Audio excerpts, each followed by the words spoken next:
Selamat pagi Taruna, dimanapun kamu berada.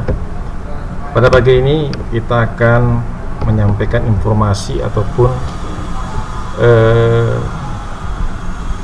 materi yang akan kita bahas pada saat hari ini yang perlu disampaikan, yaitu kadet di kapal, arti dan tugasnya. Jangan kadang-kadang kita bisa menyebutkan jadi kadet kan. Apa itu arti kadet ya kan? Sini akan saya sampaikan sedikit tentang kadet di kapal, arti dan tugasnya. Jadi kadet ataupun kedet di kapal adalah taruna praktek.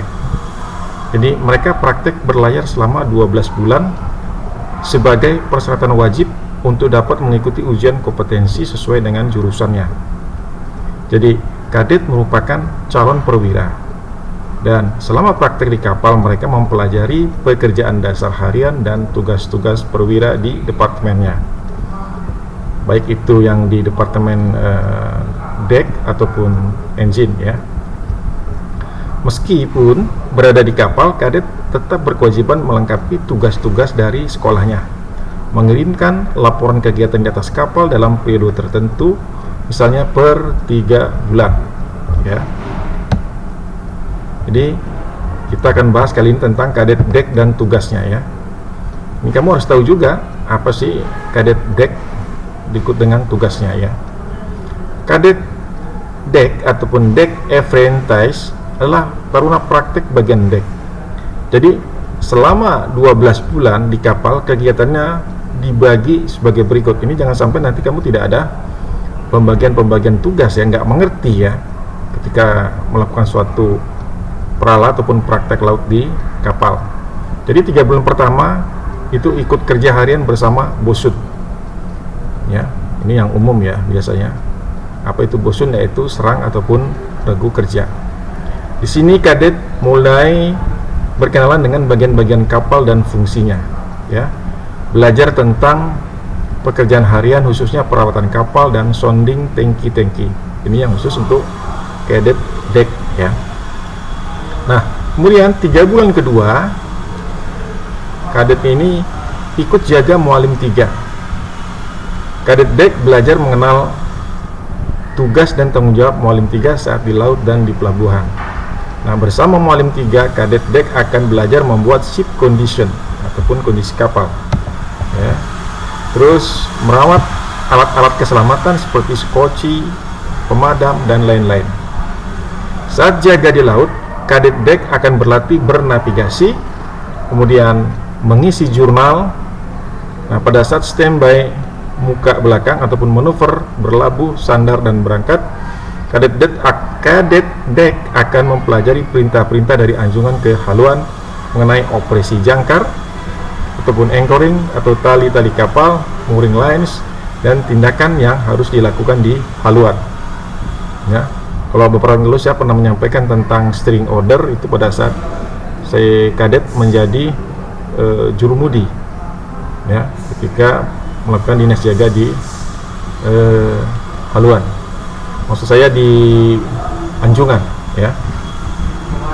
Kemudian jika Mualim 3 bertugas mengurusi surat-surat kapal dan dokumen kru, maka kadet dek akan belajar sertifikat ataupun dokumen apa saja yang ada di kapal dan apa yang perlu dilakukan sebelum expire ya. Ini ingat ya di 3 bulan kedua, jadi dia ikut dengan Mualim 3 ya. Pertama ikut dengan bosun, kemudian di 3 bulan kedua ikut dengan Mualim 3 ya, di mana Mualim 3 ini bertugas mengurusi surat-surat kapal dan dokumen kru. Maka kadet dek akan belajar tentang sertifikat ataupun dokumen apa saja yang ada di kapal dan apa yang perlu dilakukan sebelum expire ya, untuk perpanjangan sertifikat. Nah, berikutnya 3 bulan ketiga ikut jaga dengan Mualim 2. Nah, bersama Mualim 2, kadet dek akan mempelajari tugas dan tanggung jawab Mualim 2. Jadi kadet dek dapat meningkatkan pengetahuan bernavigasinya, kemudian belajar cara menggunakan dan merawat peralatan navigasi, membuat non-report, mengoreksi peta, mengelola publikasi dan obat kapal. Nah, dalam hal membuat non-report, kadet dek akan berjumpa dengan istilah seperti distain, total distain, distain to go, steaming line, total steaming time, kemudian sea speed, average speed, dan sebagainya. Nah, bagian penting dalam membuat non-report adalah bagaimana menghitung estimasi tiba ataupun Echo Tango Alpha ETA di pelabuhan tujuan. Ini dalam hal kita sudah sampaikan kemarin pada saat praktek di kelas ya, untuk bagaimana menentukan suatu posisi kapal dengan beberapa titik ataupun waypoint ya. Nah, pada saat standby muka belakang ataupun manuver sandar dan berangkat, kadet dek belajar memahami perintah-perintah dari anjungan menyangkut tali-tali kapal dan tindakan yang perlu dilakukan di buritan ya. Itu ya, penting. Nah, tadi 3 bulan ketiga ya. Nah, 3 bulan keempat ikut jaga dengan mualim 1 ataupun ship officer. Nah, ini adalah periode terakhir praktek berlayar kadet di kapal. Dan di sini kadet dek akan mempelajari tugas dan tanggung jawab mualim 1, mendapatkan pengetahuan tentang sistem bongkar muat dan dokumennya, memahami stabilitas kapal, konstruksi dan bangunan kapal serta lain-lainnya. Ya.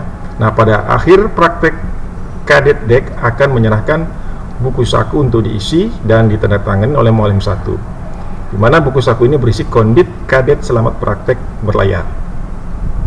Itu ya, harus ingat ya. Baik, kemudian kita lanjut kepada kadet mesin dan tugasnya. Apa saja sih kadet mesin dan tugasnya itu? Nah, kita lihat di sini, kadet mesin ataupun engine apprentice adalah taruna praktek bagian mesin selama 12 bulan di kapal. Nah, kegiatan itu antara lain adalah, ini kita harus ingat, 3 bulan pertama ikut kerja harian bersama mandor mesin ataupun foreman ya. Nah, di periode ini dia mulai berkenalan ataupun membiasakan diri dengan lingkup kerja di kamar mesin.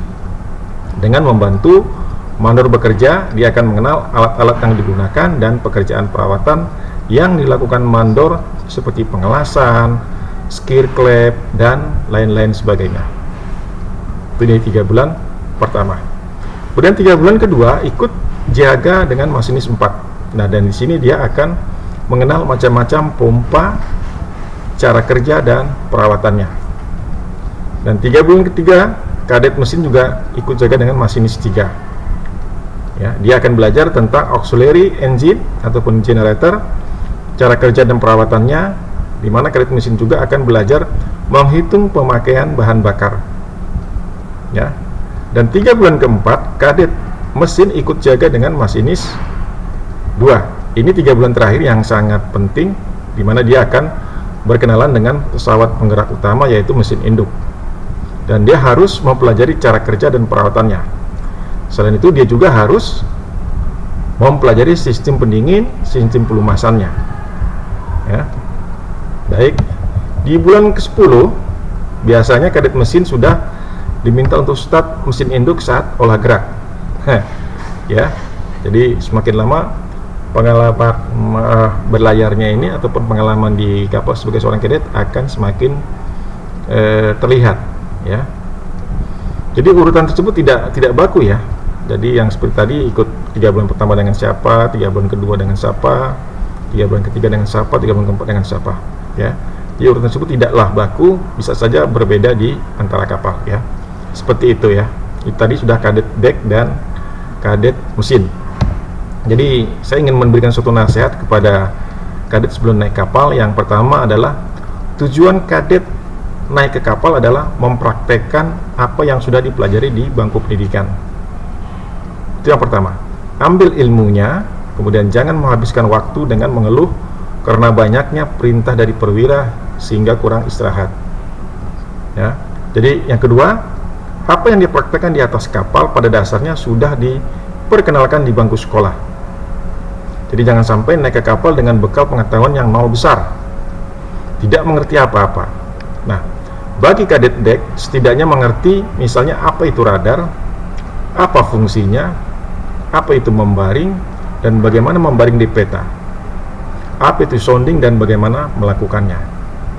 Dan juga untuk kadet mesin, jangan sampai tidak tahu apa itu mesin induk, apa bedanya dengan mesin bantu, dan apa bedanya mesin 4 tak dan mesin 2 tak. Jadi itu saja yang bisa saya sampaikan untuk para kadet. Dan yang terakhir di yang keempat adalah untuk nasihat para kadet adalah bawa selalu buku ataupun buku catatan yang bisa dirujuk untuk mencari informasi yang diperlukan. Jadi teknologi internet sudah sangat maju dan itu dapat digunakan untuk menambah pengetahuan bahkan menjawab pertanyaan. Jadi cukup banyak website maritim yang baik yang dapat dijadikan sebagai rujukan ya. Jadi itu yang bisa saya sampaikan.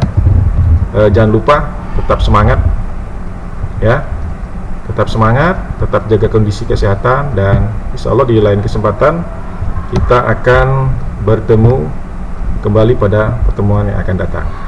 Selamat pagi menjelang siang, sampai ketemu lagi pada pertemuan yang akan datang. Assalamualaikum warahmatullahi wabarakatuh, dan semoga ini bermanfaat untuk semua.